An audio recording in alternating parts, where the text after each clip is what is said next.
Hello everyone, good evening. How are you all doing? Now before starting with the session, I have to apologize to all of you guys just because I couldn't come online this time. But don't worry at all. Why? Because I'll explain each and every question in such a manner that you won't be having any doubts, right? So for those who don't know me, myself Ameer Sir, Master Teacher of JEE Physics at Vedantu. You can call me Ameer for anything and everything, but only for physics, right? Okay, very good. So here we are at the another MCQ series so that you can rock all the objective question which is going to come in your physics board exams, right? And what we are going to discuss and which topic we are going to discuss today on the Sunday evening, we have electrostatics and capacitance. I think for most of you people this will be one of the difficult chapters, right? So let's do this. Let's see how the questions are going to come. So once we go through this all questions, you will understand how difficult the questions are going to come from this chapter, right? Simple and easy, all good, happy with a smiling face. Okay, so with that excitement, before starting with the session, I have to remind you this, guys. If you are having any problem, like if you are having any trouble in understanding the theory of any particular chapter, you can come to Vedantu's site, and where Vedantu is all ready to help you guys. If you can spend just ₹1, spend that ₹1 and grab your micro courses. Okay, that will be awesome, and you are gonna do awesome after learning those theories, right? Good, happy. Then why we have to wait? Let's start with our learning process with the first question. When a glass rod is wrapped with silk, what will happen? You know that, or I don't know for how many of you this in particular knowledge will be in depth about the silk is having more like nuclear power. Okay, the nuclear attraction is more in the case of silk when you compare it with the glass rod. So as it is having more positive attraction, the electrons will be moved towards the silk, which means the silk will be gaining electrons, right? Okay, so gains electrons, and which option we can go for? We can go for the option B, gives electron to silk, because its ability to attract the electrons is more, right? Okay, so B option. Next question. Okay, what does it say? Two charges Q1 and Q2 are placed in vacuum at a distance D, and force acting between them is F.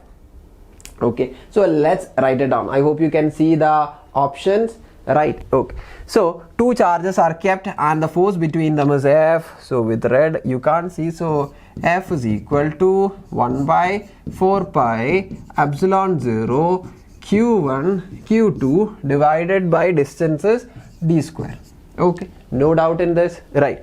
Okay, now a medium of dielectric constant 4 is were introduced around them. The force now will be, charge is not changing, distance between them is not changing, but force will change because the medium has changed. If the medium changes, permittivity will change. Instead of epsilon 0, which was the permittivity of air, it has changed to permittivity of the medium, which we have introduced into Q1 Q2 by D square. So 1 by 4 pi epsilon can be written as dielectric constant into epsilon 0. What is dielectric constant? It is 4, right? So it is 4 times epsilon 0 Q1 Q2 by D square. So 1 by 4 pi epsilon 0 Q1 Q2 by D square, 1 by 4 pi epsilon 0 Q1 Q2 by D square can be written as F. So F dash is equal to, how much it is? How much is F dash? F dash is F by 4. Which option? Option B, right? Okay, so next one. Where is our next question?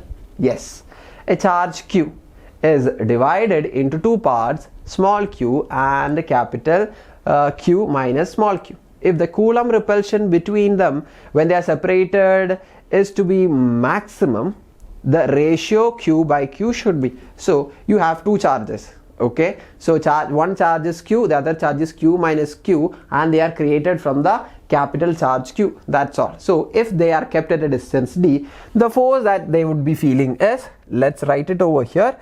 So F will be equal to K small q into another charge, which is Q minus Q, divided by D square. Okay, Now you know that this q and q minus q is actually being separated from the charge q, right? So the amount of small q, whatever you're taking from this capital Q, the entire thing changes. Q and q minus q ratio will always changes, right? Which means as the small q is changed, the value of force will keep on changing. Which means if I plot a graph between this F and Q, for different values of small q, the force will changes, and I'm saying at a particular value you can see that it will be holding the maximum value. So they are asking at what value of small q you will have the maximum force. Okay, what is the speciality of this graph? What is it? The slope of the graph is 0. Slope of which graph? df divided by dq is equal to 0, right? Okay, so let's differentiate force with respect to what? Charges. Okay, so k is a constant, d is a constant. Okay, let it be as such. So k divided by d square, keep it outside. So differential of q into capital Q minus q, differential of the first, which means q minus q into dq by q is 1, plus then you have to keep this q and differential of the second, right? What is the differential of capital Q minus q? It is minus 1, right? This is equal to 0, which means q minus 2q is 0, or small q is equal to capital Q divided by 2. So if the force between them has to be maximum, small q has to be exactly half of the capital Q, right? So capital Q divided by small q will be equal to how much? Capital Q by small q will be equal to how much? Q by q is equal to 2, right? So the ratio is 2:1. Simple as that, right? Okay. Where is our next question which we are waiting for? Here is it, right? Okay. Two charges of equal magnitude, same kind of question, kept at a distance r, exert a force F on each other. Okay. If the charges are halved, both the charges are halved, and the distance between them is doubled, the new force acting on each charge is simple. Look, now the force is F is equal to, is the repulsive force acting between two equal charges. So K q into q, q square divided by the distance between them, let it be r square, right? Okay. Now what is happening? Charges are being halved and the distance between them is doubled. So the new F dash is equal to K into q by 2 into q by 2, right? So q by 2 into q by 2 divided by 2r the whole square, right? So this will be K q square by r square, 2 into 2 4 into 4 16, right? Now the question is, it will become K q square by r square is equal to F. So F dash is equal to F divided by 16. Yes, which one? D. Look, I hope now you are getting a confidence that you will be able to do these kind of questions, and simply as such. Electric field at a point varies as r raised to 0, which means for which particular charge distribution the electric field is not dependent on r raised to 0 means 1 only, which means where it is not dependent upon the distance. Is it electric dipole? No. Is it point charge? No. What is the electric field formula for a plain infinite sheet of charge which is having a charge density of sigma? What is it? What is the value? The electric field value is given as sigma by epsilon 0. Can you see an r over here, which means the distance from the charge distribution? Can you see? No, right? So as you cannot see, it is not present. So it is in this case. In this case means in the case of charge distribution on an infinite plane sheet, the electric field is independent of the distance from it, right? So our option is C. Question 6 says the total electric flux coming out of a unit positive charge kept in air is. How much is it? If you're having a positive charge Q, check, if you are having a positive charge Q, the total flux lines coming out of it will be equal to, what is it? I'm considering a sphere around it. So integral E dot ds, the total flux line is given as 1 by epsilon 0 times the charge enclosed. Yes or no? So the total flux line is given by charge by epsilon 0, and the charge is unit positive charge.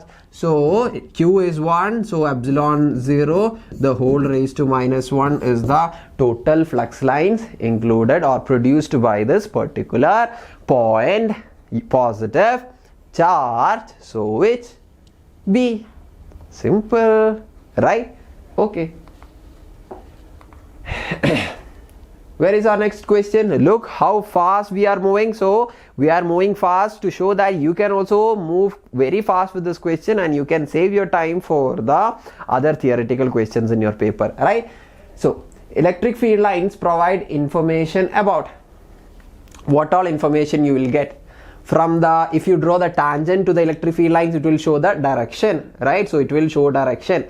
Now the density of the electric field lines show the strength of the electric field, so it will show the field strength, and according to the charge, and if the field lines are moving away, you can say that it is from positive, and if it is moving into a point, you can say that it is negative, right? So it will also tells about the nature of the charge. So electric field lines give field strength, direction and nature of charge. So our option is D, all of this, right? So this question is there just to show that sometimes you may feel that the first is a right option, but don't put that as the answer, because the next one, check with the next one and the third one also, because all these come as the answer and you can have the option as all of this also. So be careful with that particular thing, right? Next, two small spheres each carrying a charge Q are placed r meter apart.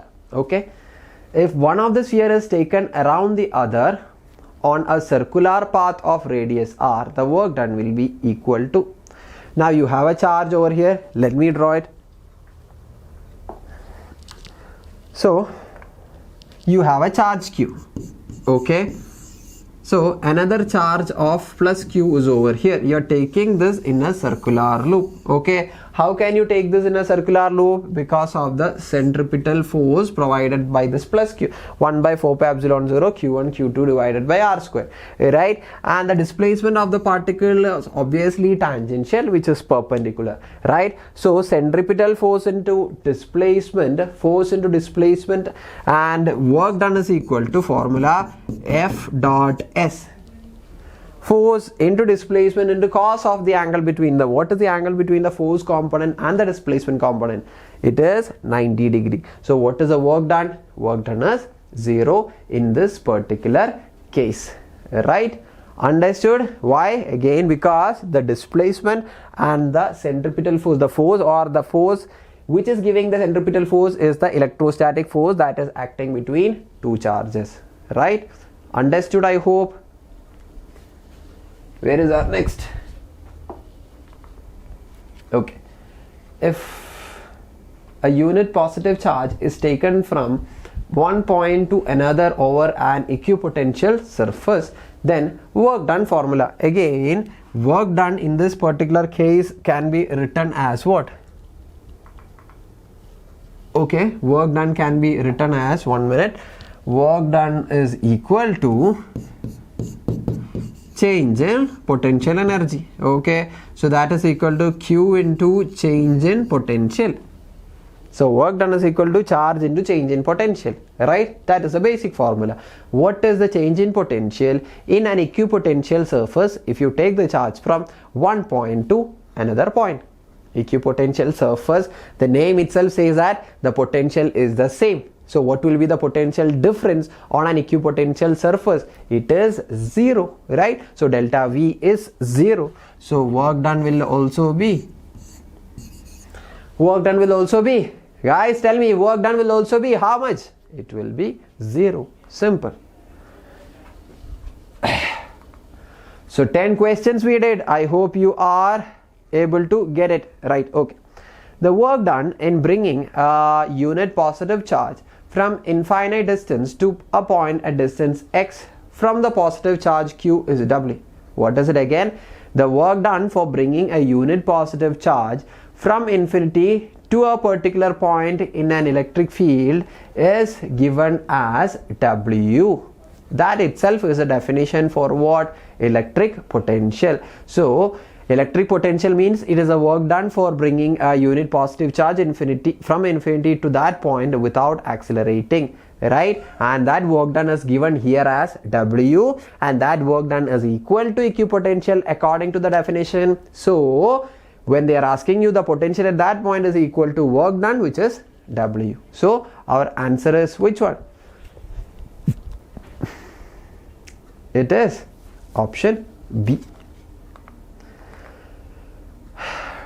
Next, 12th question, dielectric constant for a metal. So those who by hearted might be knowing the answer as infinite. Guys, have you ever thought why it is infinite? Okay, now let us write the formula for electric field inside what? Electric field inside a metal. So electric field is equal to 1 by 4 pi. So inside the metal it is equal to K times epsilon 0, because it is not air, because we are talking about a material, a metal. Okay, so it will be having different permittivity. So dielectric constant into epsilon 0 into Q divided by some charge Q divided by R square or whatever it is, right? Okay, now the electric field inside the metal will be equal to how much? 0. I hope you know that inside the metal electric field always has to be 0. So 1 by K, all other things cannot be 0, right? Okay, what is 0? So K, 1 by K is 0. So K is equal to infinite, right? So this is how it is coming, the dielectric constant as infinity. So those who love physics can think in this particular way. Next, in a parallel plate capacitor, the capacity increases. Formula for parallel plate capacitor, A epsilon 0 divided by D. So it increases if area is increased or distance is decreased. So we have the option of increase of area with option C. So we can go for the option C, as area of the plate is increased, the capacity will increases. Okay, so 14th question, 64 drops each having a capacity C, potential difference V, are combined to form a big drop.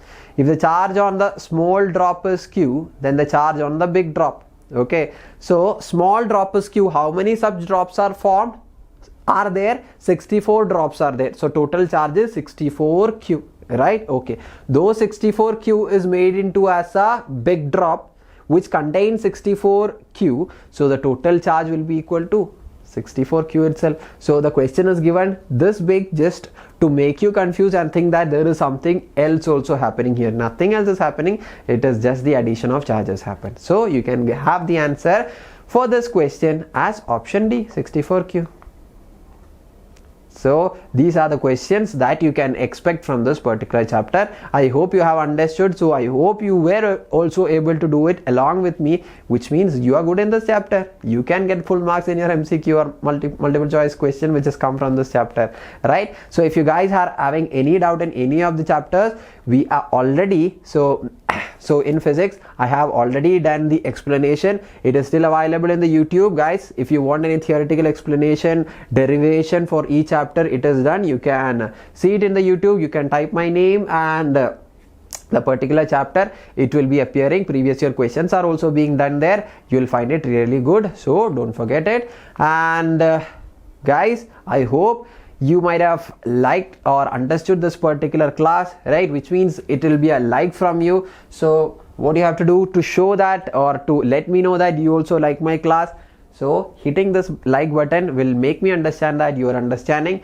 or my way of teaching is good. And if you think that your friends will also be benefited, don't forget to share it with your friends. And there comes the last part, subscription. So if you press this button, we both will be benefited. So what are the kind of benefits what we are going to have? So if you press this button, I'll get motivated, right? I'll get to know that you guys are understanding, you guys want videos like this, right? Okay, then I'll also get a motivation and encouragement to do more and more videos for you and the younger generation which is coming, right? So this is my benefit, and what is the benefit for you? You'll get the notification from Vedantu JE channel whenever a video is being uploaded. So when you get the notification, you can go and watch it and you won't miss any of the knowledge and information which is passed by Vedantu, right? So guys, move your cursor now itself without wasting your time. Press the subscription button. Good? Happy? So this is all for today. Guys, I hope you might have enjoyed, right? So I think my class at least made your evening, right? I know that the study days are a bit boring, but my class and whatever we had discussion over here, it was good enough, right? Okay, so guys, see you tomorrow with another session. Till then, study well, keep yourself excited and make your life awesome. Bye guys.